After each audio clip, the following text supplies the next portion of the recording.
The worst idea of this administration, maybe of any administration. Imagine if Biden came out with this plan. Doug Burgum is apparently very close friends with Bill Gates. This kind of has Partners. what in the Who's hell the is worst? going on here? I feel like I'm a big fuddy-duddy today, but I don't. I mean, $10 You billion. are kind of a buddy duddy, buddy. They're farming for the government. Lonesome Lands podcast. This is the Lonesome Report. I'm Jim Mundorf, Southwest Iowa. Shad Sullivan. I'm here at the very windy headwaters of Bitter Creek, Archer County, North Texas, and I hope we can make it through this podcast without getting blown away. Yeah, or my electricity going out. It's been flickering. Yeah. I need to say the date on these. March 19th. Yes, sir. March 19th, 2025. Just a little update, or I guess just to go back on last week. Some people really didn't appreciate my headline or the Trump's honeymoon's over. Just to be clear, I guess we 100% am glad that Donald Trump won the election. There is no, let's just make that perfectly clear. We're not regretting that Donald Trump is the president. But I think one thing that it's always driven, I mean, my adult life, I guess, it's always driven me nuts. People don't hold their politicians accountable, right? Like when I've always said Republicans have always said that they're going to cut spending, reduce the deficit, balance the budget. That's what they say on the campaign trail. They get in there and they never do it. Democrats will go out and say, we want to reduce the wage gap. We want to increase middle class. We want to do all this, fix health care, right? All these things. And then they get in there and they screw everything up. George H.W. Bush, read my lips. No new taxes.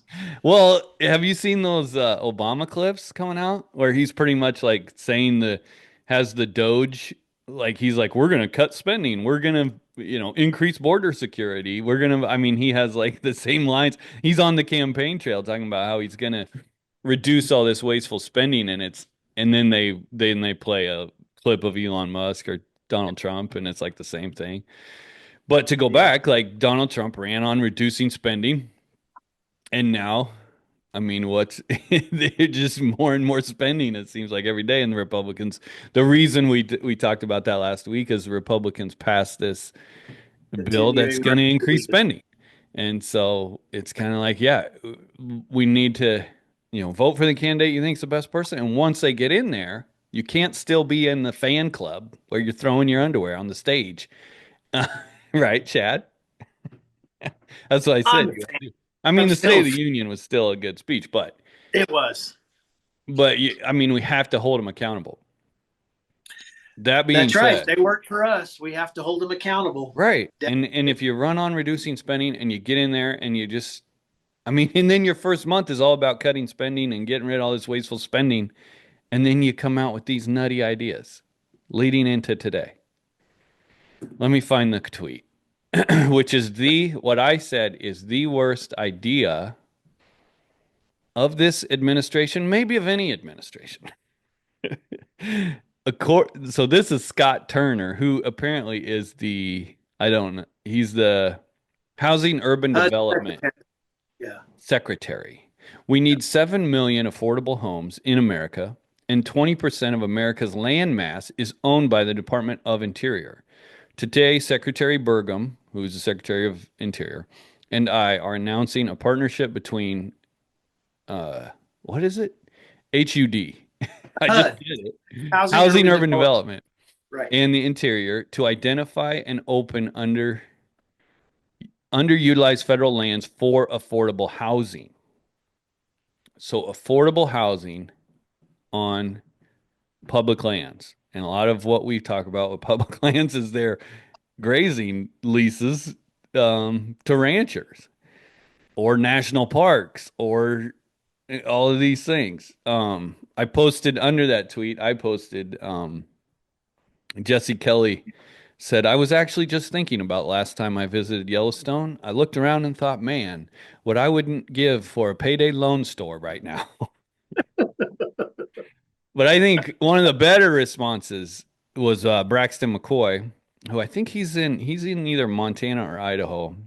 Um, and he laid it out. He said the combined population of Utah, Idaho, Wyoming, and Montana is about 7 million people, by the way, total people.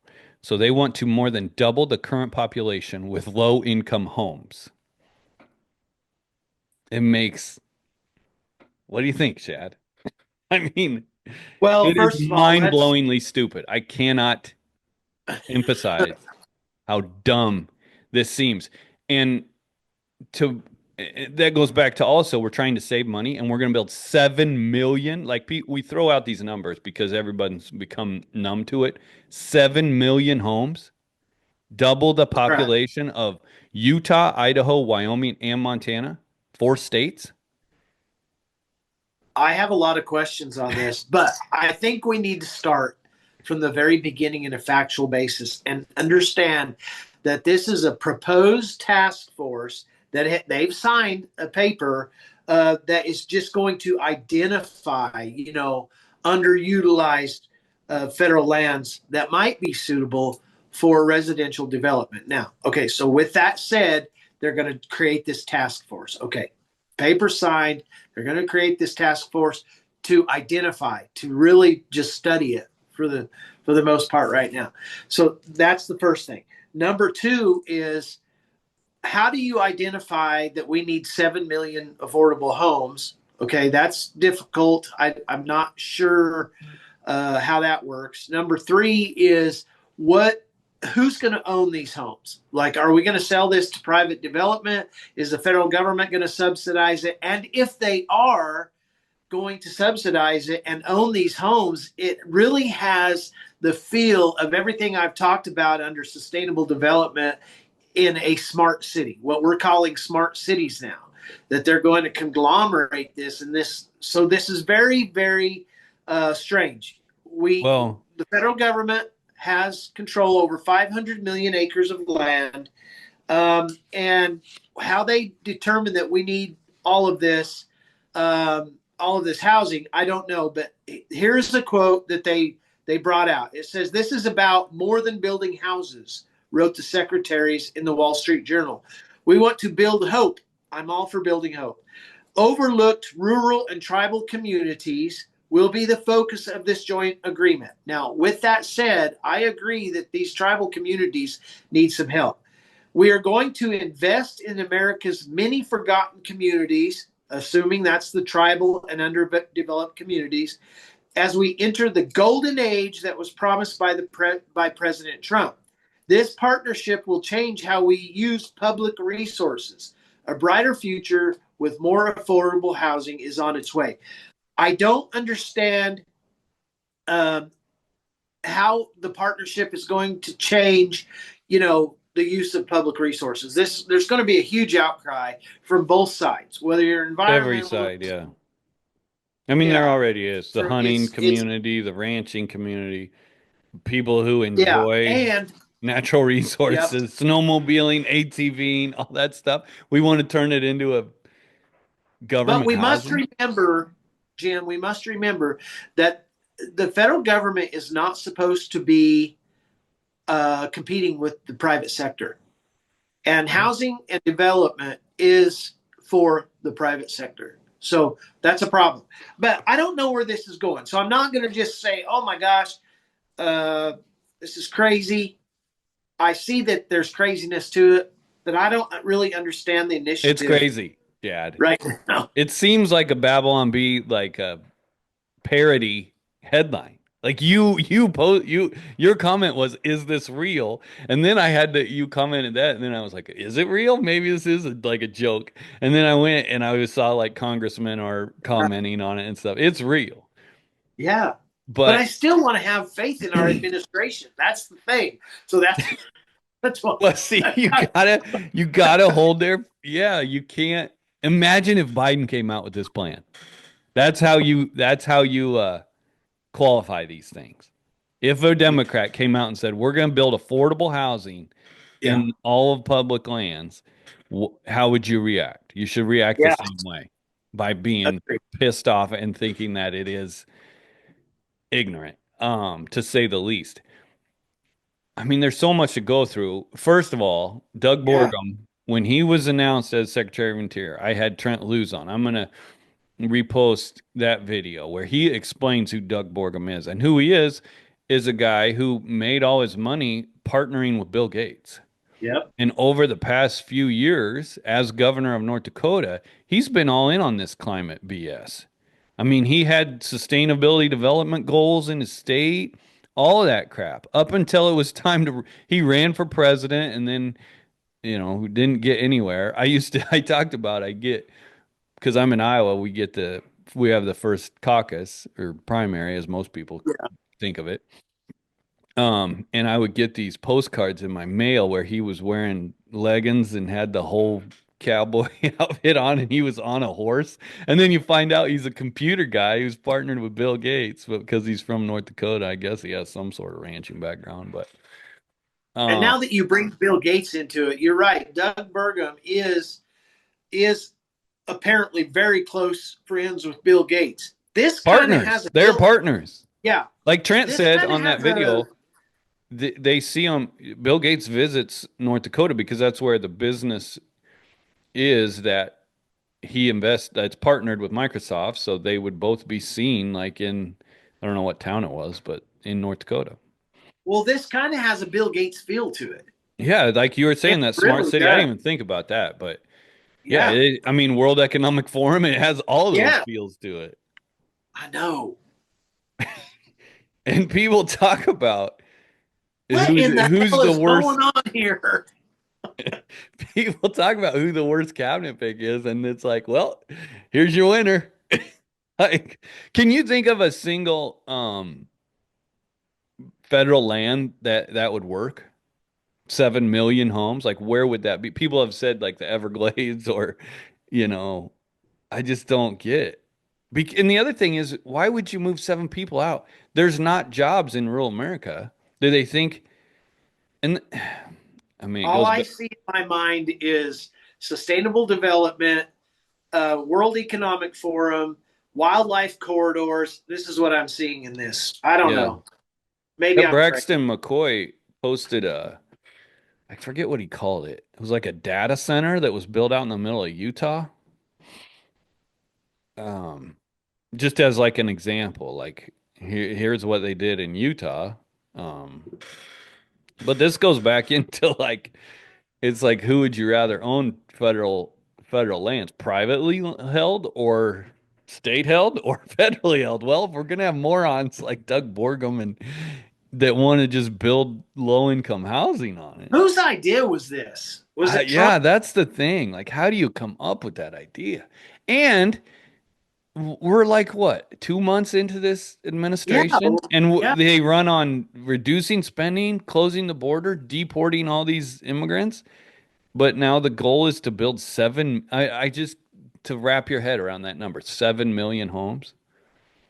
It just seems insane. And somebody else was like, "Yeah, Detroit is completely empty. Like, there's housing. I don't think housing is really the issue. It's like let's get the jobs going, let's get the economy going." And it's like on this rural America thing, we want to help rural America. But it's okay, well, let's look at agriculture and what sucked all the jobs out of rural America, right? The concentration of these corporations and all of that kind of stuff. Are they going to build it Gosh, next to that you 150,000 feet yard in Nebraska? I don't think there's much public land there. Maybe there is in Kansas or get something. me all discombobulated with this subject because there's a lot of questions in this thing, and I mean I saw them sign the paper in this for this Yeah, they made a agreement on the big joint deal. task force, and I'm like, okay, I don't know. Yeah, it's just so stupid. It It just seems seems like so one house every stupid. 71 acres is what that would be. And what's troubling, I said it last time, Donald Trump loves spending money. And we also can't ignore that who was in charge during COVID and all of the stupid things that happened while he was in charge, right? Shutting down America, closing all the schools, putting Fauci in charge. I don't blame that on Trump. Well, I mean, he I has don't. to take some of the blame. Well, I mean, ultimately the buck stops with him, but I'm telling you, his advice. He was listen. Yeah, I He was a agree. president. He was a president that came from the private sector, right? He was. Not, he is not a globalist. He was not the guy that came from Congress that had been in Congress for 31 years, right? He was a private sector individual. He didn't know the policies and the workings of the political establishment, so he had to put his his advisory councils or advisors were all part of the political establishment. What do you think they're going to do? They're going to give him this terrible, uh, these terrible advice on policy, and he's going to do what he feels is best in collaboration with Congress and Fauci and all of these people. I mean, I don't know that I wouldn't be the same way. I'm like, give me advice. You're supposed to be the expert, trusted expert. Well, we found out that there was a there was an agenda far beyond President Trump. It was a global agenda. We know this. We know that these things are true now. So I don't place the blame on him. I place it on his advisors. But and that's where I'll stop with that. Okay, Okay. where I'll come in is one of the biggest criticisms is he had a bunch of turnover in his cabinet because he picked the wrong people. This guy, this Borgum, was just I mean, he's just got a ton of money. It feels like he almost bought his place in there. Most of Trump's cabinet came from that America First Policy Institute, which is where Brooke Rollins came from. And they're people who have been studying for the last 4 years of how to put America first, right? And whether we agree with how they're operating right now or not, but that's kind of what that Policy Institute was. Doug Borgum has been running for president and being the North Dakota governor, and he's not part of that. And so why, he just kind of worked his way into the inner circle, I guess. But I hate to call for a firing of a cabinet member, but I would not be disappointed if they got rid of that guy. I mean, after that move, it Well, just the good seems news so is, dumb. And how do you not run this by a handful of people and be like, how will this be received well, by the people who live around these federally owned lands, which is most of the Western United States? Um, right? Run it well, by, there is good news in this. I mean, there is some good news in this. I think they hired Karen Bud Phelan, an attorney from Cheyenne, Wyoming, who is an expert on federal lands. I think that they hired her. She's right below Burgum now. And I think that's a good deal. So maybe she'll bring some common sense. I know she's maybe they'll already fire back him and there. put her in place. Maybe Let's call so. for that. She did a good job last time, I thought, because she was the director of the BL. I think the director of the not BLM, Department of Interior, under the first Trump administration. She's pretty smart. Yeah, and to make all the Trump fans happy, at least that crazy, what was her name? Biden's Karen, director in Interior. Holland? oh, What was her name? Deb Haaland. Deb Haaland. Haaland. Yeah. She was nuts. That was a DEI hire for sure. Yeah. All right. There's my rant. What do you got? Okay. Well, that's a pretty big issue right now. Yeah, that's the Okay, other thing. I don't feel like it's getting covered that much. 7 no, it's million. Like people uh, aren't wrapping their head around that number. well, the environmentalists are covering it. I promise you, just with Yeah. the quick Google search. Okay, so yesterday was National Agriculture Day, and I don't know. Does the president usually do a? Is this our first Ag Day? I don't know. I feel like I don't know, but just to go into to stay on the how looking into all these issues kind of makes you Yeah. bitter and angry. It's like here you hear, oh, I'm proclaiming it National Ag Day. Well, how about you proclaim we don't have to use mandated electronic identification ear tags? How Well, about you now, okay. proclaim that the small beef processors aren't don't have a million more times regulations than the criminal beef packers from Brazil that are importing millions now, millions of heads of cattle worth to the US? How about you proclaim that? How about you proclaim we don't have to pay the checkoff to a corrupt lobbyist organization? How That's where about I'm you at, let and I me? feel bad about that because we should all be celebrating. Oh, it's nice to get some recognition for agriculture, but when you look at these issues, that and you become this an angry old man Damn it, yelling at the Tim, settle clouds. down. What? Settle down a little bit.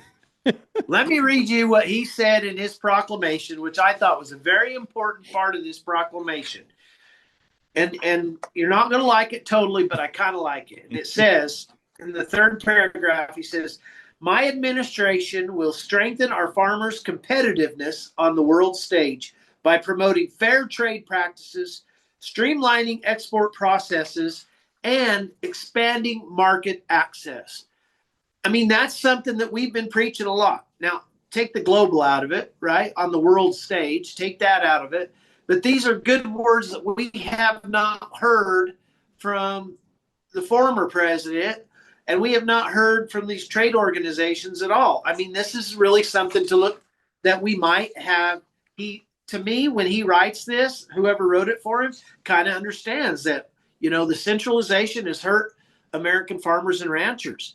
And I'm happy that he acknowledged that in this proclamation. He says, "Now, therefore, I, Donald J. Trump, President of the United States of America, by virtue of the authority vested in me by the Constitution and the laws of the United States, do hereby proclaim March 18th as National Agriculture Day.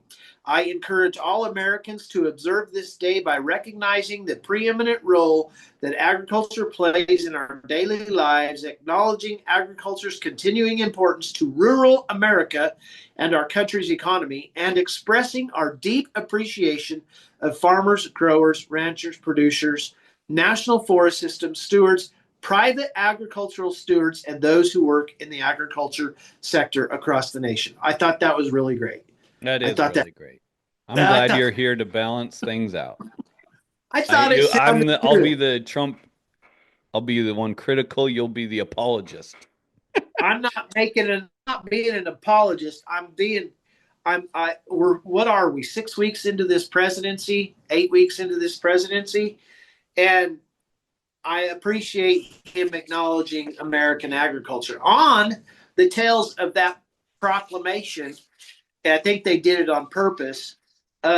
Secretary Brooke Rollins came out yesterday and said, "We are going to put this $10 billion of the EPAC program into use starting today, March 19th. Farmers have from today to August 15th to apply for their economic disaster. It's called the Emergency Commodity Assistance Program.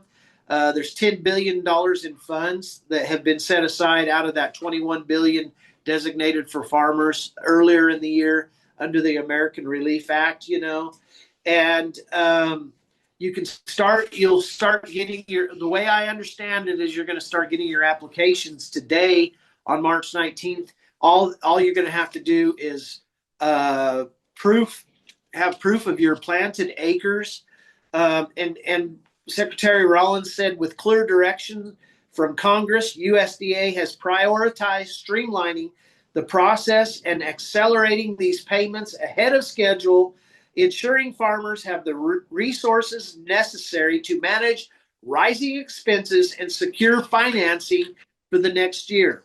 So the way they're going to do that is they gave us this very cool little pamphlet that was on the internet. And so you're going to go down through all of these commodities: barley, chickpeas, corn, cotton, lentils, oats, peanuts, peas, rice, sorghum, soybeans, wheat, canola, cranberry, whatever that is, flax, mustard, sunflower, sesame, safflower, and rapeseed. Those are all the commodities that are eligible for this ECAP program. Cotton, if you are a cotton producer in the United States, you will receive 85% of $84.74 per acre.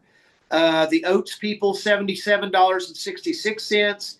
Peanut people will get $75.51. The wheat people, which there's the most of, will get $30.69 per acre. You take that times your acres times 85. Now, if it's There's a cap. a There's a cap on it, right? there is a cap on it for, and I can't. I think the cap is $250,000 per person, right? Well, we know that Yeah. those big operators, Yeah. yeah, you know how it goes. So there's Well, that. explain how it goes. Some people might not, and they might not have been listening last time we explained it, but there are people that try to set up an LLC for under Oh every yeah, there's family member's multiple. name. You get four Absolutely, people set up, and then you got $1 million. that's right. And Easy. then, It's as easy as that. yeah, it goes. I feel like I'm a big fuddy-duddy today, but I don't. I mean, $10 You billion are kind of a dollars. buddy duddy, buddy. You know what set it off is reading that thing. We started off with that ridiculous federal land thing. Yeah. Puts me in a bad mood. But also throwing money, just throwing money out. And this was done under Biden, and they just say they're going to honor it. So you can't be that. Well, I think, listen, this administration is getting a lot of pushback from conservatives who voted for Trump on the agriculture producers. They are getting a lot of pushback. I mean, Farm Bureau has come out, NCBA. They all want all these farm organizations say you got to pay these people, you got to pay or we're going to go broke, and then they can't borrow money, which is guaranteed by the federal government. We talked about it last week. So I think that I was recently in a conversation with somebody up there, and they said, well, what do you think about subsidies? And I said, well, I think that we need to consider fixing the system. But in the meantime, you're going to have to uphold some of these promises that these administrations have made, and that's the truth. They Yeah. they made contracts, and they have to honor and fulfill those contracts. And they've created a imbalance in this thing to where, yeah, they're going to have to pay these people because Right. most of them, But I or a lot of think them, are going to go. it's time to, instead of just, that's the other thing about these policies, like the 7 million homes. Instead of just coming up with a policy, it's just like, we have the Secretary of Interior where they just fired all these BLM people and all this. And that's what I was saying. It's like, let's just take a minute, instead of spending gajillion dollars on housing projects, let's fix our departments first. Let's fix the corruption. Because it's like going back to that, what you were saying, like, this seems weird. Yeah, who's going to build those homes? Like, you've got this crony billionaire who's the Secretary of Interior, it goes back to these government deals. It's like, what was that outfit that Dick Cheney ran during the Iraq Halliburton. War? Yeah, Halliburton. Is Halliburton going to build all Halliburton. them homes? You know what I mean? Um, and then it goes into this deal, this subsidy thing, where it's like, let's look at what these handouts have caused, because I've seen different things about who gets the majority of the money, and and who that kind of props up, and it's the bigger guys more. The more acres you have, the more money you can get. And yeah, there's caps on it, but there's also ways of going around it. And nobody loves getting government money more than big row crop farmers. Um, Let me just tell you something. They're out here out west. There is and I love all of them, but there is a phrase that's used widely, and it's a phrase. It goes like this: they're farming for the government, farming yeah, I for the mean, government. that's the thing. And Instead of, right, like National Ag Day, that's great. But and then you drive down Interstate 80 and you see windmill after windmill after windmill, and the same with 70 and the same with 90. You know what I mean? It's like, yep, um, I and get it. and so, I know people who have lake houses that got built by windmill money, which actually got built by um taxpayer money, really, subsidized. And I mean, and then you see all the money, and the money does flow into these small communities, which is good, but what has it really done? There's a lot of construction guys that come in for however long, and then they leave, and then they're back in a couple of years to fix things. But I don't know. It just seems like There's a lot let's of focus things on going fixing the through my system. head. But what Yeah, what we we're got to fix what the we're system. seeing now is just a lot of checks getting written, and the system not getting fixed. Well, we want to get the system fixed. There's a lot of things going through my mind right now. I mean, I can remember back in the 80s, what a mess that was. And I can remember my dad saying, "Oh, Shad, the rich are getting richer and the poor are getting poorer. There's no middle class, right?" And then and then I think about how poor we really were in the 70s and 80s. You know, if you were to go out to lunch that in a restaurant, that was something special. I can remember on Christmas, my dad would take us to the mall in Pueblo, Colorado, and he gave us money to buy the shoes, whatever shoes we wanted. That was on Christmas, and we live nothing like that now. We're driving Right. $100,000 pickups. We go out and eat, 4 or 5, 6 times a week. It's just a whole different.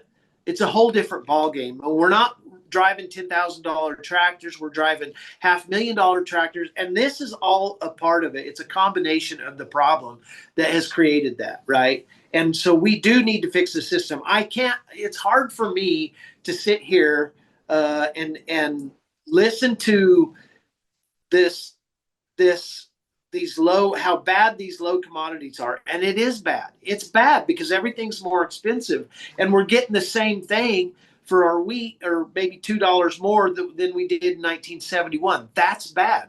But that's a result of a broken system, right?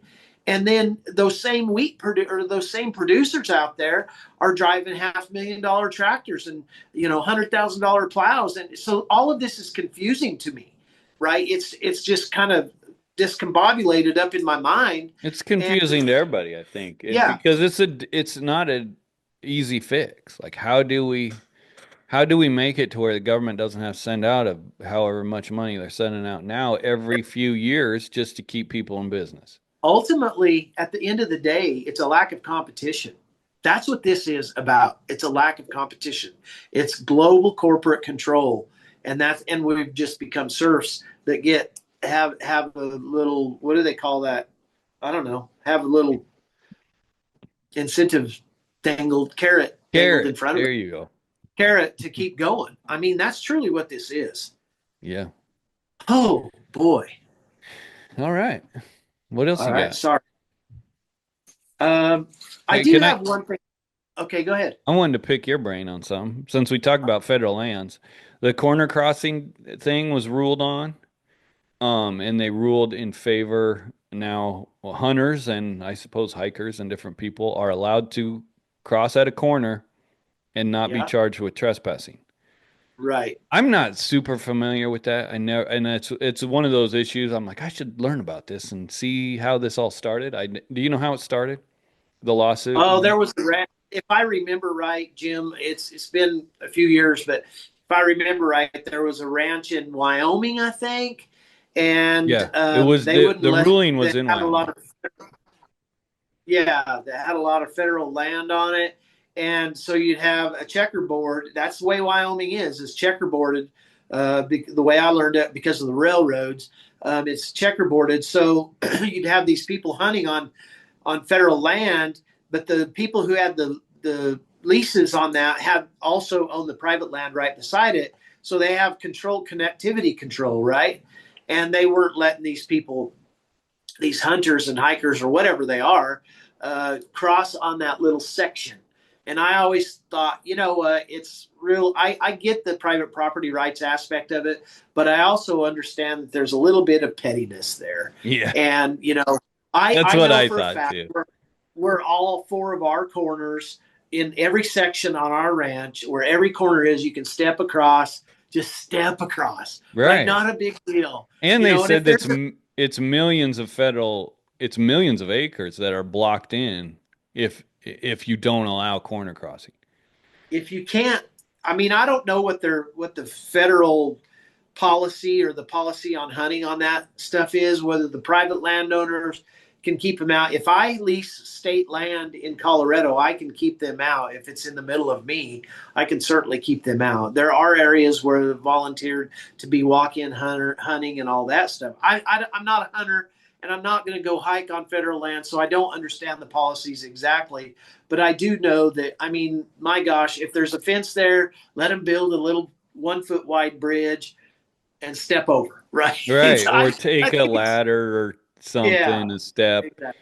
And the thing is, if they're not damaging your fence, which if they do damage their fence, you could still hold them liable, I'm sure. Yeah, they have to be Um, liable for that. but I also heard in just kind of skimming this stuff that I saw come through yesterday, one of the people voting against like keeping the corner crossing illegal was like big hunting outfits, that Yeah, because they, because they have permission or they'll yeah, pay the landowner and then they yeah, have exclusive access to that exactly. federal land.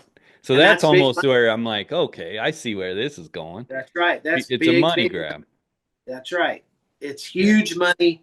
That outfitting is what you're talking about, Yeah. them outfitters. And, Hmm. if you get 10,000 Guides. bucks for an elk from somebody in the East, that's real money and that flows to the rancher. So I don't understand all of it, but I just feel like there's some pettiness to it. Okay. Yeah. But one thing we should say, there is kind of friction between ranchers and hunters. So if you're a hunter, close the Be damn gate. Close the Right. gate. Don't cut the wires. Get permission. Right. Form a relationship with the landowner or the leaseholder, and build a system of trust. That's what I Don't, like. yeah, don't leave your rubber gloves out with your guts of your critter. I've found that Yep. in pastures that's around here. They Yep. hunted in our pasture, which we don't have any, I don't think we gave permission, but you find a pile of guts with a pair of rubber gloves laying next to Yep. it. It's like, Yep. just have a little bit of respect. Like, come on. Just that's all it is respect. And Yeah. the old adage in Southeast Colorado, which all we really have where I live is antelope, loco weed, and prairie dogs, right? Well, the prairie dogs, we get rid of them as quick as we can. But the antelope, the antelope can have twins or triplets pretty easy. So we have vast antelope herds, and I love antelope. My ranching neighbors, they don't really like them, but I don't think they compete with my cattle. I like the antelope. Well, so we go along here, and these people get wild and crazy about hunting these antelope, right? And then pretty quick, you've got people cutting wires, going through gates, and we're a very we're a very close knit community, so we don't lock our gates. And then that disrespect comes, and then you have cattle ranchers like me that say the only thing worse than all these antelope are the antelope hunters, right? And you don't want to put the hunters into that, because I have hunters that come onto this ranch that are super, super, super respected. They're good hunters. So I can see that there is a difference, a major line of difference between a good hunter and a bad hunter. And it's one I just wish all hunters were Yeah. really good hunters. And it seems like there's a lot of bad ones out there. I There mean, I is, know guys who farm and they're just as annoyed, who love hunting and they're just yeah. annoyed. They call them the Orange Army when they, and around here we have these seasons will open up and we'll still be picking corn and stuff. And so you're driving down these gravel roads with a 90,000 pound truck and these guys will get out and leave their doors open on their Yeah. pickups in the middle of the road and stuff. It's From the stuff road. like that, Yep. like that, and it's people from town. There was one time I was driving a semi. There was a guy walking down a road ditch, and I was hitting a full semi, and a pheasant flew up, and it went right in front of my truck, and he sucker pointed that shotgun right at me. I was like, oh my god! But he didn't fire. I thought my life like flashed before my eyes. Wow. Um, Well, I know the year my dad died in 2011, that fall during antelope season. I don't know if people knew he died or what, but we've had the same set of hunters for like 25 years, right? They get first dibs. And so they come out. Well, then that year during the first few days of antelope season, our ranch was just inundated with oh, hunters, people I didn't know. And there was one guy he was coming across the prairie, which our prairies are really rough, trying to get this buck that he had shot. And this buck was going 90 mph, and he runs through the gate, and I stopped him. I said, "What in the world are you doing?" He says, "Well, Mrs. Sullivan gave me permission." And I said, "Who are you? I've never even heard of you. And Mrs. Sullivan doesn't oversee this. She doesn't want anything to do with it." And from then on, I got a really bad taste of regret about when the antelope hunters come. But yeah, I am very, very thankful for our good hunters, and we have a super set of right. really. Few gracious. bad apples. There you go. Few There bad you go. apples have ruined the Yeah, bunch. So yeah, don't exactly.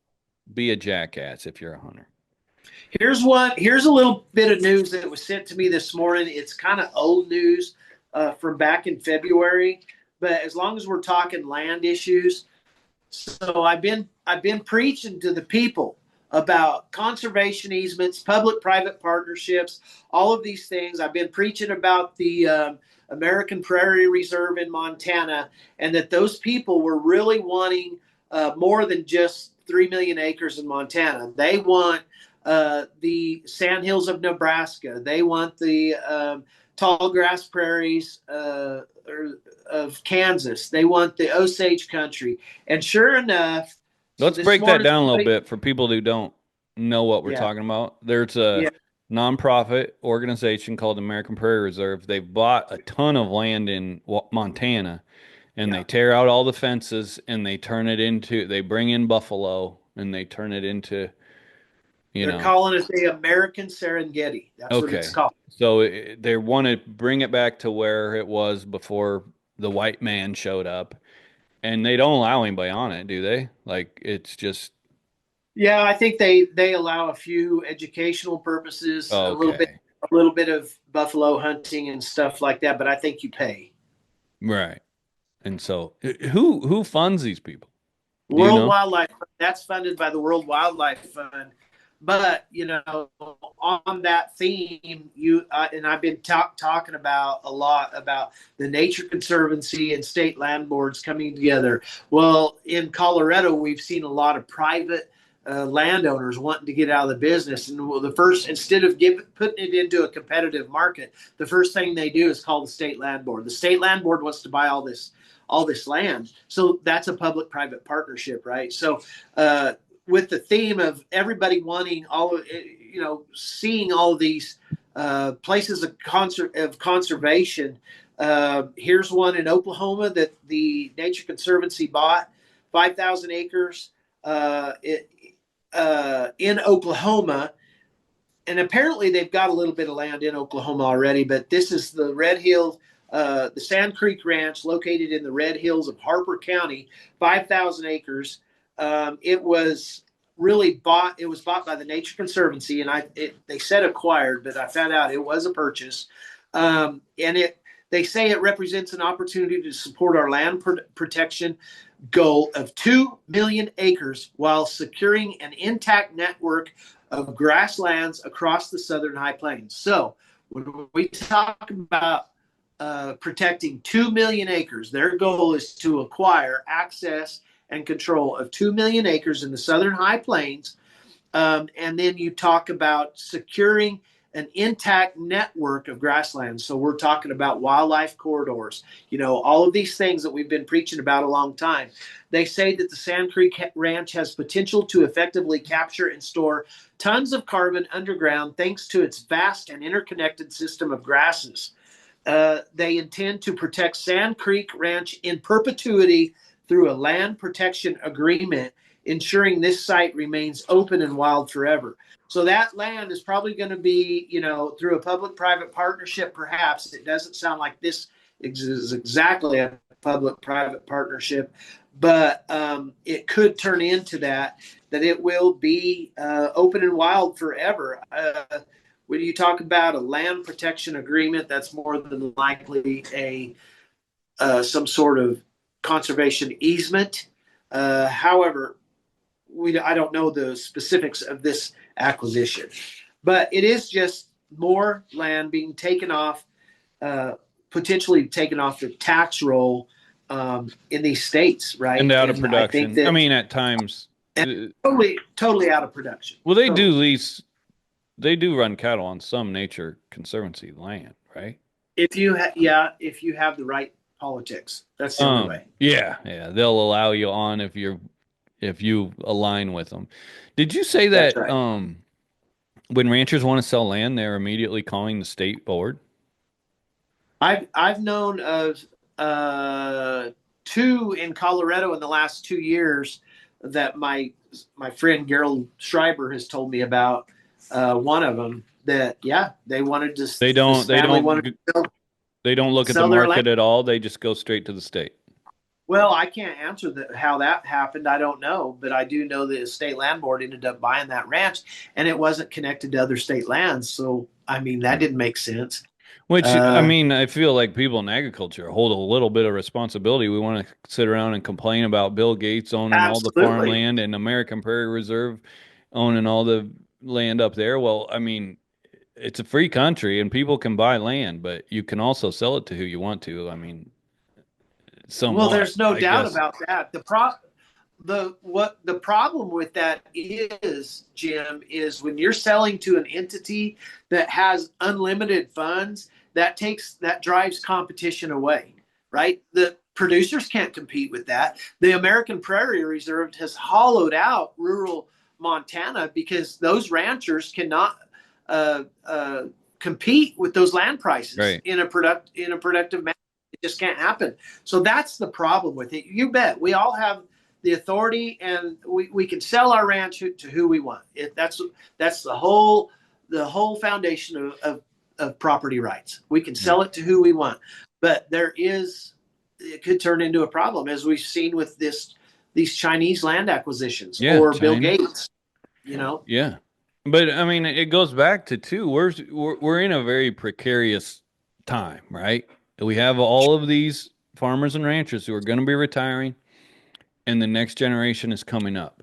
So I think really, for your National Ag Day and every other day, what we should be preaching is really pay attention to all these decisions you're making. Every decision you make can go towards preserving agriculture in your community or in the country.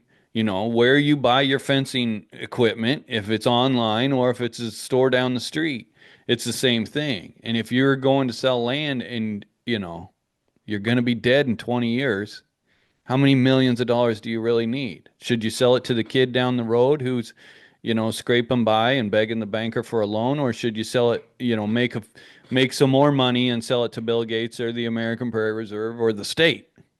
Those are the yeah, decisions that people in agriculture need to make, and they need to make it, look past your checkbook one yes, time. look past the money. Exactly. Look past the money. Who's gonna Number one, what are your kids gonna do with the land if they have the opportunity to acquire it upon your death? What does that legacy look like, and what do you want it to look like? Do you want it to look like community, or do you want it to look like what it's becoming across a vast portion of the West?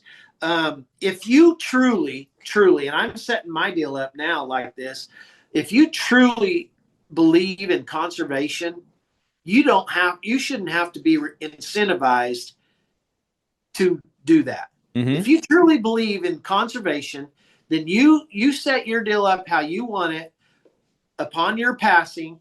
Don't get paid to do that and take other people's, or the next generations, the heirs, or whoever owns that, their ability to do what they want with their private property away. Don't do that, because then you're just dictating from the grave. And who dictated from the grave for you? Nobody, right? So don't take these opportunities of creation and market creation and all of this ingenuity away from the people that follow you. Yeah. Let them do what they want. So my my whole my whole preaching on this is, if you truly believe in conservation, you'll conserve it without incentivization. Right on. Not right now. Get out of here. My daughter just came in. School's out today.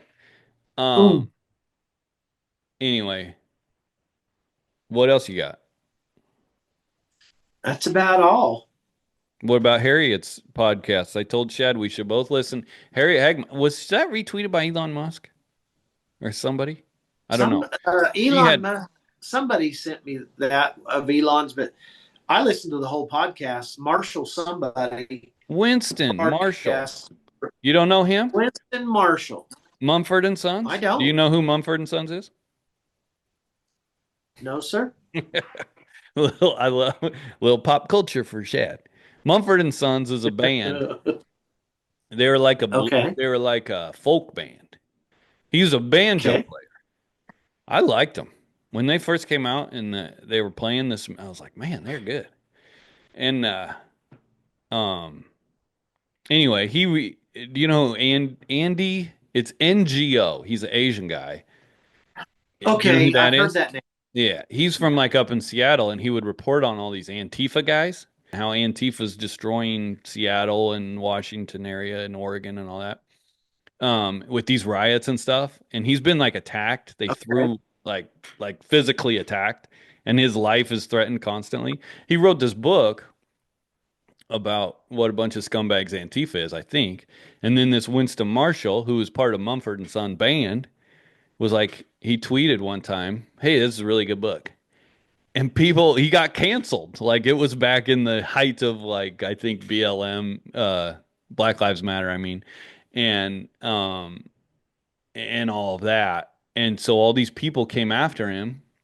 And then he actually tried to apologize, which he now says he really wishes he wouldn't have because that was the worst thing. But he's just trying to keep his band together and keep, so people are going after Right. the band because he was a part of it and put out somewhat of a sensical, you know, response to this book. And but then he ended up just quitting the band. He was like, "This isn't fair to the bandmates and all that." And now he's become Wow. like he's British. The whole band is British. Yeah. He's become like a more of a conservative voice for England, and he has a podcast. Yeah. He actually debated Nancy Pelosi on the floor of Parliament, I believe, in England. If you look that up, Like, was she she was there? there, and he was there, and they were debating, going back and forth. I'm pretty Well, sure. that podcast, he is super, super smart and he Yeah. knows our government very well. Well, it And helps to have an English accent. Everyone sounds. it does, but I'm still so super, super impressed with Harriet Hageman. What a constitutional, bulldog she is for our nation, and a genius, just an absolute genius, full of knowledge and wisdom and experience. And guess what? She's just a ranch girl. That's what's Mhm. so impressive about it. I couldn't have more respect for her person than I do for her. It was Yeah. fantastic. And so the reason that started gaining traction, she was on and talked about, there was a clip that was tweeted out where she's talking about mandatory electronic identification ear tags and how what they've done in the Netherlands and Ireland when they instituted that, and that's what's being instituted now in the US, and how it ended up Ireland's trying to actually euthanize all these cattle, and it just leads to Yeah. more control. Yeah. But yeah, and it goes back to like we've heard her before at the RCAF convention, and then she spoke at that thing in Deadwood, which was really impressive. Or not in Deadwood, in Rapid City, that Freedom Rally. She Yep. was really impressive there. She's good. She can just show up and walk on stage and just knock them dead with what she's I got mean, just in her head.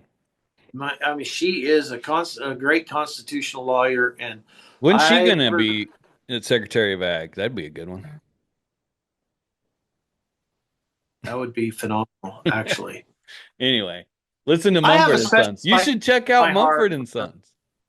I guess I will. Somebody somebody described them.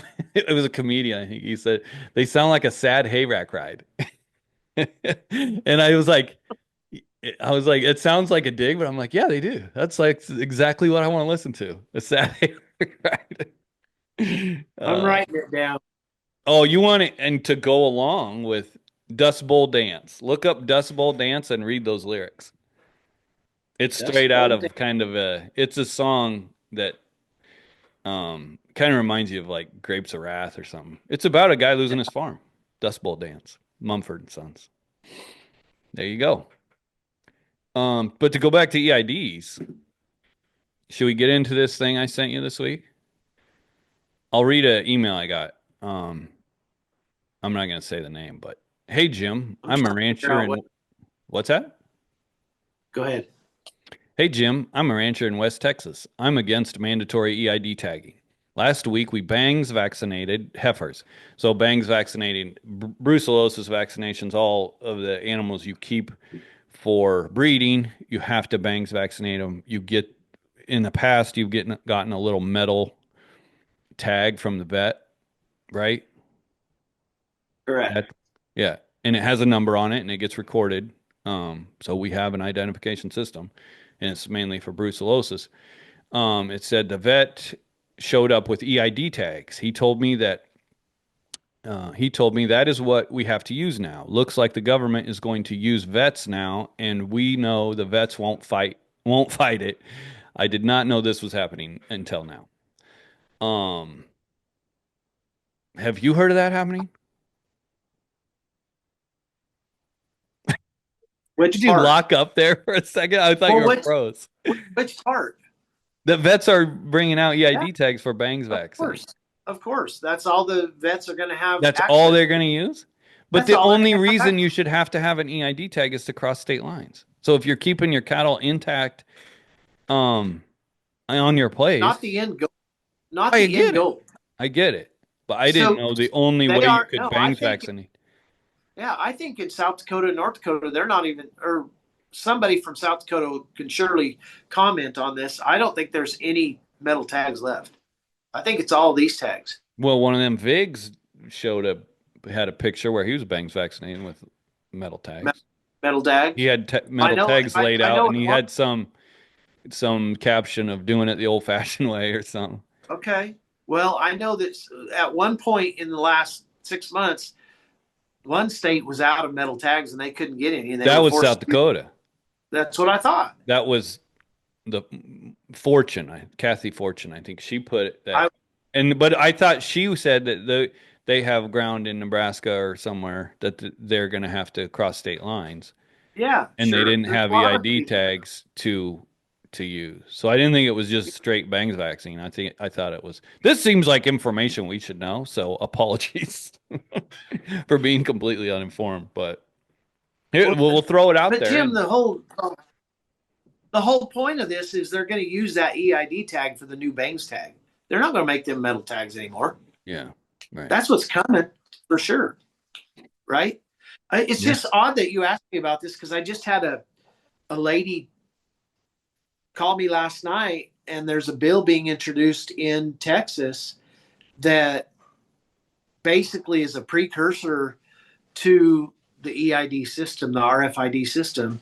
It's a brand bill basically, but really replacing um, all of these ownership modes of ownership with with maybe the EID. And she's like she's asking me where this is going, and I said, well, it's going towards, you know, knowing how many cattle you have, taxation on your cattle, red meat reduction on the land. It's all that's where this is all going. But I don't. And she said the Texas Animal Health Commission. I've got to study this more today. She wants to talk tonight, but I don't know where the Texas Animal Health Commission fits into this. She said that they were supporting the bill, and her organization, which was a freedom organization, was not supporting the bill. And so maybe like these veterinarians, the veterinarians is not a policing unit. So how does that They're work? also kind of, they work with USDA a lot, so you could Well, see they're them under the being. like Texas Animal. That guy's veterinarian works under the umbrella of the Texas Animal Health Commission, doesn't he? I'm sure of it. I mean, the Texas Animal Health Commission could show up at his place and revoke his status. I'm sure. Yeah. Anyway, we need to Yeah. learn more about this. Yeah. Apology. Next week. Tune in next week. We'll have things figured out somewhat. Because everyone will email us. It probably won't even be us figuring it out. We'll just have, hopefully, people will comment Yeah, or email because we'll read them. yeah, exactly. We might not respond. No guarantees. But I'm I not am getting responding. better at responding. It's been a long time, but I'm not responding. I'm in trouble all the time, so I my meant apologies. emails. I don't respond to a lot of Oh, comments, but um, what else? I will tell you that the board is on fire. That fall feeder cattle hit 290 today. That's a record high, and we are certainly living in times that I thought I would never see. And sure enough, to make my dad turn over in his grave. I've got, if I follow social media, there's people on social media that say we're going to $3 on fall feeders. We're going to 220 fats. We're going to 240 feeders. So it's all over the board, right? There's a cattle on feed report coming up this week. Um, I really don't know what's going to happen. I can't imagine, and I hedged some cattle this morning. I can't imagine me hedging a fall feeder calf for $2.90. Depending on what the basis is, I never thought I'd see it in my lifetime. Are you That's a done big deal. buying? I'm done. Yeah. I guess other news, there's a packing plant in South Dakota that's closing. Yes, there is. Sure enough. So And it's I forgot the name of it, the first but domino to fall, I guess. I don't know. I'm gonna well, have I may have said this before, but I'm gonna put together a video. I used back when COVID was going on, I went and made videos all about how the cattle market is crooked and the beef packers control everything, which I'm not gonna go back on. They definitely do, but I'm gonna try to explain kind of how we got where we are. I might not be the best to do it, but I feel like I should since I talked so much about it back in the day. But yeah, but that outfit that closed, they were also building. They're the same. Is it American? What was it? I I want to can't say remember. Food Institute, but that isn't right. That's like a nonprofit. But anyway, they're the same company that's building a big one in outside St. Louis, I believe. I do know that it was going to cut like 238 jobs in Yeah. that local community.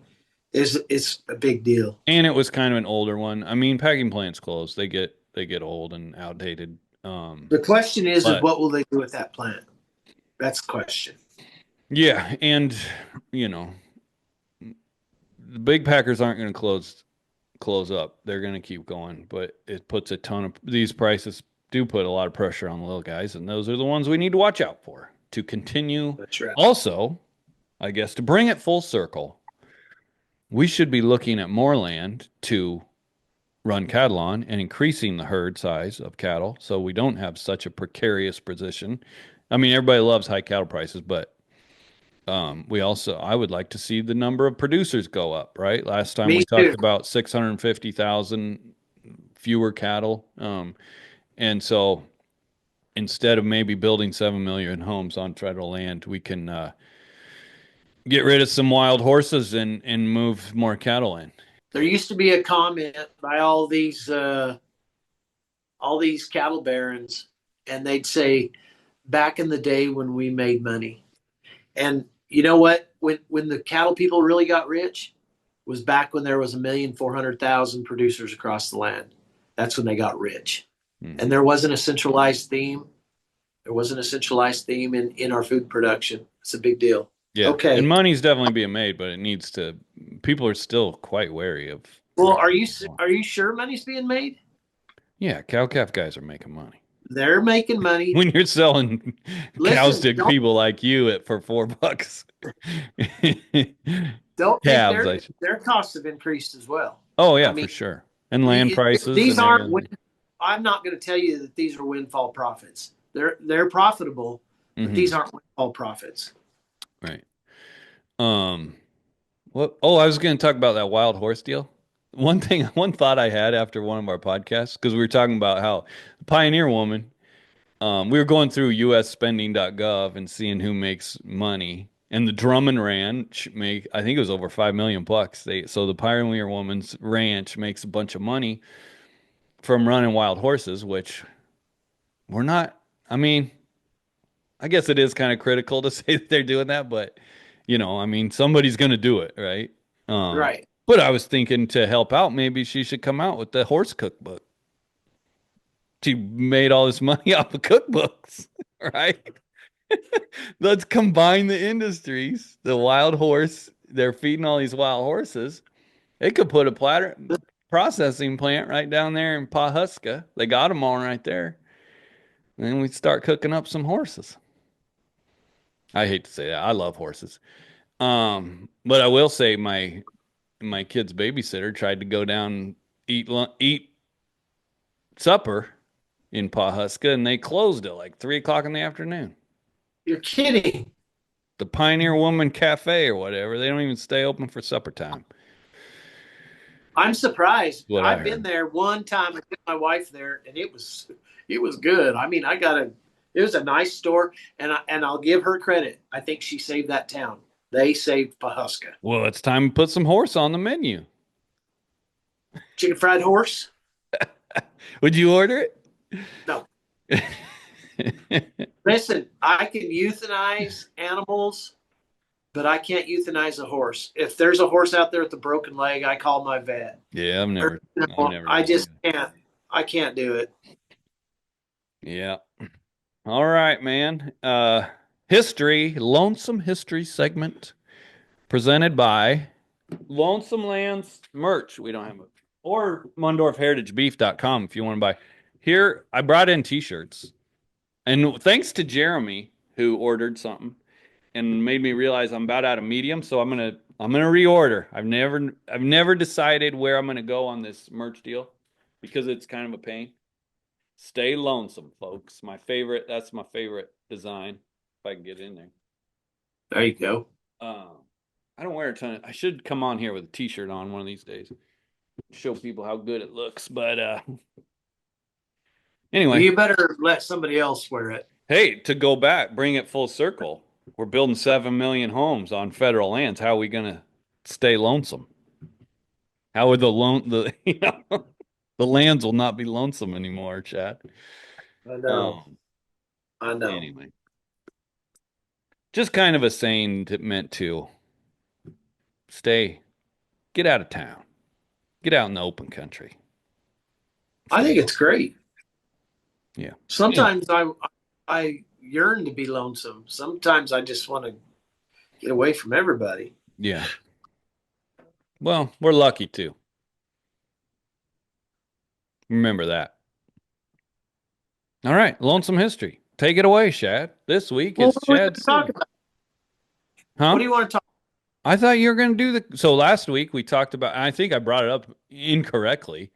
Was the guy's name Morris or something? And I said it was Morris Cudahy. Wasn't Wilson Cudahy? Didn't those two merge? What was it? I can't tell you. The Cudahy packing family out of Chicago is who we were talking about, and they Yeah. came to Crowley County. And I got that wrong. I thought they came in the 1890s, but they didn't. They came. The land had not been developed or opened up for homesteading in Crowley County until 1914.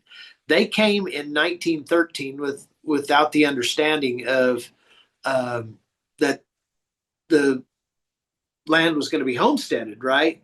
And so they came during all of this open range country, and they run 7,000 yearlings, 500 cows, and I'm thinking, where did they run all this stuff? Well, it's probably on my folks' ranch, but it was really an epicenter of progressiveness, right? Progression. These It only lasted 3 years.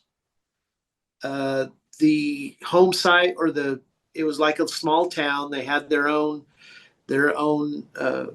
water well. They drilled this artesian well to 1,800 feet. It came within 300 feet of the surface, and they pumped it out of that. And there was, well, let me just go through this. So they ran all these cattle, and there was not a dime spared, and that's what this guy by the name of Gus Erickson said.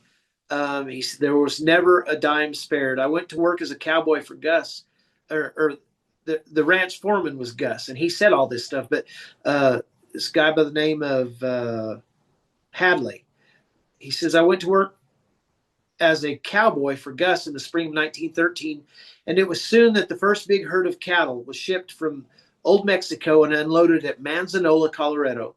In this herd, there were about 2,000 steers and bulls and 500 mama cows.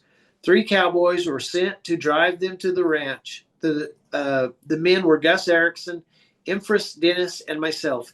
A few weeks later, we went to Manzanola again to drive another 800 head of steers. Then the work began. This is where you come in. He says, we had a stack. Then the work began. All of these cattle had to be dehorned and branded. When this job was done, we had a stack of bighorns that covered a space of 14 feet in diameter and peaked to 7 to 8 feet tall. Gus told me when I asked for a job that he would hire me, but I would have to do a man's work. I was 14 years old. Well, when this work was finished, I felt I had qualified. And so the story goes on, and really what happened is the Cudahy family thought that Crowley County was a little wetter than it really was, because when they had settled it or come out and looked at it, it was beautiful and green, and there was playa lakes. Well, that was an unusual year. So when they come out and started building this ranch, which was vast ranch, um, they they only produced one crop of grain, and in 3 years it was no more. And since then, there's only been three or four owners of this ranch. But here was something pretty cool when they sold it. Now, I'm talking, they had a 46-person bunkhouse. They fed 2,000, they had a 1,000 head um, feed yard, some like 70,000 turkeys, because we had a lot of turkey sheds south of there. They had their own generator, their own school, their own ice house, a commissary, two huge barns, a mansion, and it was all, they had their own light power plant. It's a big deal. So I don't know what it would cost in those days to build all that. Plus, they had 7,500 acres of deeded. So at the end of it, it was deeded land, plus access to all the unfenced land. Well, they went out in 2016, and I found a pamphlet on the stock acre or the Cudahy Ranch for sale. It says the famous Cudahy Stock Farm, formerly owned by the Cudahy family of Chicago, located 175 miles southeast of Denver in the beautiful, healthful, fertile, productive Arkansas Valley, representing an original investment of over $500,000, is now offered at a sacrifice price, offering an opportunity for a gentleman farmer or stock grower. Improvements include very extensive buildings, 12-room modern frame home, hardwood floors, two bathrooms, which is a big deal in 1916, right? Full basement, hot water heat, large porch. 5-room foreman house, two 4-room tenant houses, ranch manager's office and schoolhouse, large dining room, kitchen, and 14-room bunkhouse with bathrooms, large garage, tool house, blacksmith shop, engine house and laundry house, ice house and potato cellar, large horse barn with granaries, loft above for several hundred tons of hay, large mule barn with a hay loft, large granary with elevators, capacity of 30,000 bushel, modern dairy farm with stanchions for 100 cows, hog house that run hog houses and runs to for each to care for 5,000 hogs, chicken houses, turkey houses, two large cement silos. Uh, they held 350 tons each. All buildings have cement foundations, cement walks, 7,100 acres. All are newly painted white with green trimmings and roof blacks. Shingles were all dipped in creosote before putting on roofs, electric lights, fences, and barbed wire woven cedar posts 16 feet apart with 4 and 5 strands. Telephone and rural mail delivery 8 miles from the Missouri Pacific Railway with a sugar beet dump and alfalfa mill. $150,000 Hmm. to How include far? How far was it from your place?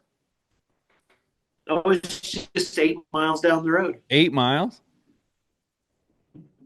Yeah. What? How I long sent were you a they bunch of there? pictures. So they came. Yeah, I know. I'm gonna put Three them up. years. Well, I don't know if I'll get them on the video, but I'll put them up. Follow Lonesome Land's social media, and I'll put the Cudahy pictures up. How It's how long pretty were they cool. there? They just visited and decided that this was like a glory Garden of Eden and moved everything in, huh? And Yeah. just started building. And how long were they there? Started building. They How were long were there they three there? years. How long? 3 years. Three. And then they sold it? How'd they get all that built in 3 years? The giant house, giant barns, silos, turkey sheds, all that stuff. That doesn't even seem possible. And to give up in It three was years, beautiful. that's awful quick too. Did the Cudahy's Well, the ever live problem there? was, is they, excuse me, Did the Cudahy's ever live there? no, oh, the big house across the road, which there are still remnants there, was solely reserved for investors and Chicago managers when they'd come out and check on things. The managers' houses, they were still up when I was a young boy. There was three of them. One of them was a little bigger for the managers, and then there was two foreman houses. They're no longer up, but yeah, it was the problem. What happened was is they over evaluated probably the rainfall, and they could not grow these crops, right? And then in 1914, the Homestead Act opened everything up, so they had all of access to all of this open country. Well, you know what happened is all of these people started laying claim to this country, to this open range, and that ended it. Right? It just ended it. They should have they even though they had 7,100 acres um, that they claimed, that wasn't enough. If you're gonna have an organization like that and run 5,000 yearlings, you need in that country, you need 100,000 acres, right? Not 7,100 acres. So I think that was the demise of it, and it was a. I always have a dream of Taylor Sheridan writing a story about it and then rebuilding all of these buildings on this ranch, Well, that's the right? other thing. Like, how come somebody didn't just move in? Like, did some? I mean, I assume someone did then. Well, over the years, well, after when they sold it, the next buyer did move into the house, but it wasn't financially viable, right? Down through the years, and I think there's only been in my lifetime, there's only been two people that own that ranch, and the guy, one of the guy that I knew that owned it first, he just died, so the heirs have sold it to another neighbor of mine, and but from 1916 to say 1963, I don't know what the story was there. That kind of is just disappeared. And I was asking my mom about it a couple of days ago, and I'm like, did you ever, what did you know about it? And she's like, I don't know. I drove by that thing every day of my life going to school, and I never once thought about it. And I'm like, oh my gosh, you Yeah, know. that's But I get that though. When you kind of grow up in your those, own, as a yeah, kid, you you grow grow up in up your. with it. Exactly. It just And is so what it is. all of those people from 1916 to 1963, they're gone. I mean, they're all dead. And What so happened I in don't know. '63? They tore the house Well, down. this guy by the name of James Autry bought the ranch, and I remember him very well. He owned it for many many years, and he was a Texan that come up there and bought that ranch, and they just run it as a cattle operation, right? And they were very successful. And then he died in the last 4 or 5 years, and another neighbor of mine who bordered the ranch bought the ranch, and Did so you he's ever see like in person the house or the barn or any of that stuff? Or, when I was a kid. Well, the house, my mom said the house burnt down in the 70s. The okay. major the big mansion house burned down in the 70s. And but the barn, like the grain barn, I remember it very well. The silos are still there. They'll never go anywhere. They're huge. It's like, a statue on the prairie. It's a beautiful sight. When I was a kid, the bunkhouse was still up.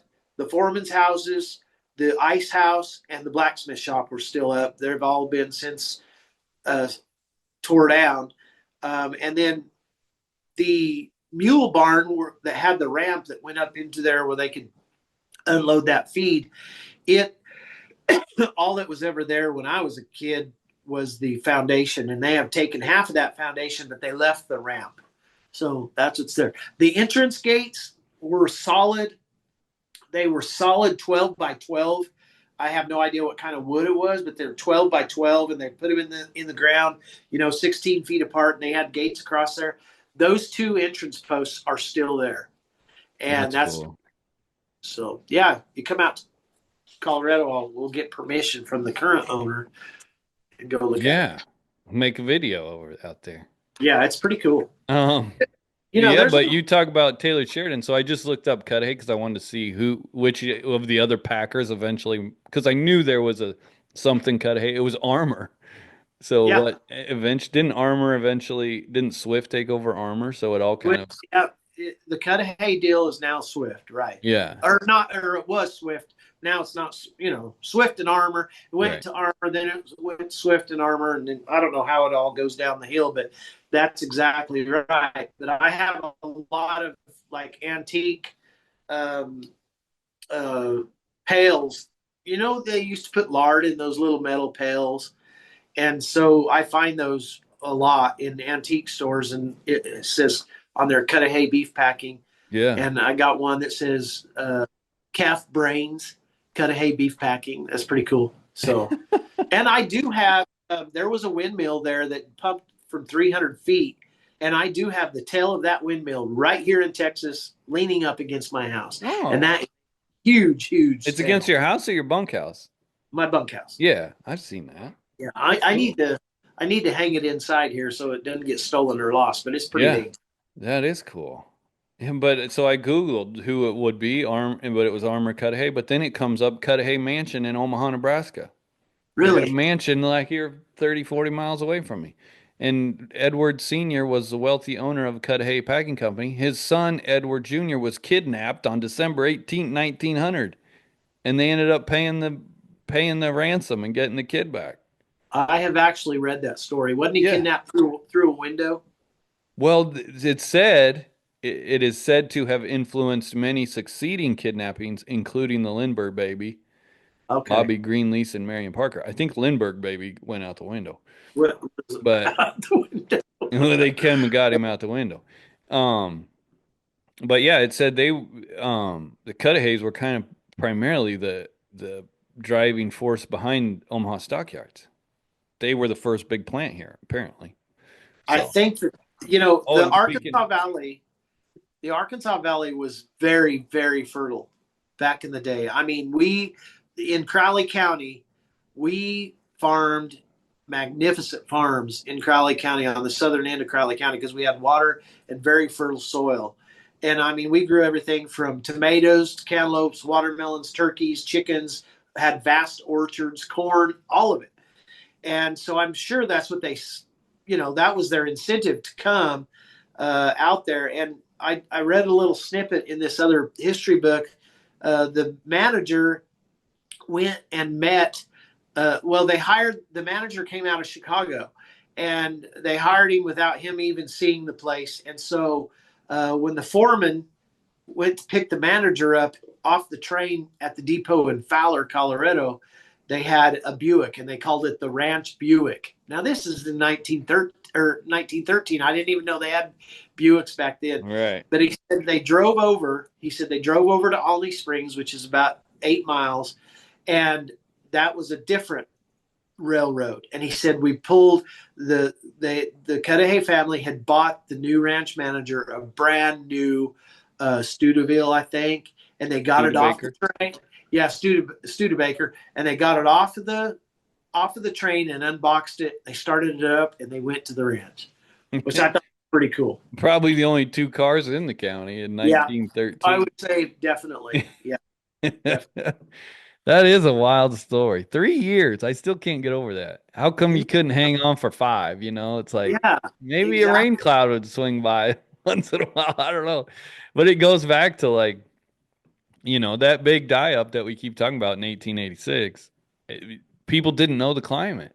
So they had a few good years of mild winters, and then a real Montana winter came through. It's kind of like they came through and had probably a wet year, and they Yep, built that place. That's yep. crazy. They thought It's every year would be wet, but yeah, that's well, and in that country, uh, water was very scarce. Surface water was very scarce. So once you got to the Arkansas River, which was a big river, and if you crossed it, what they call Rocky Ford, Colorado, right now, you did not have any.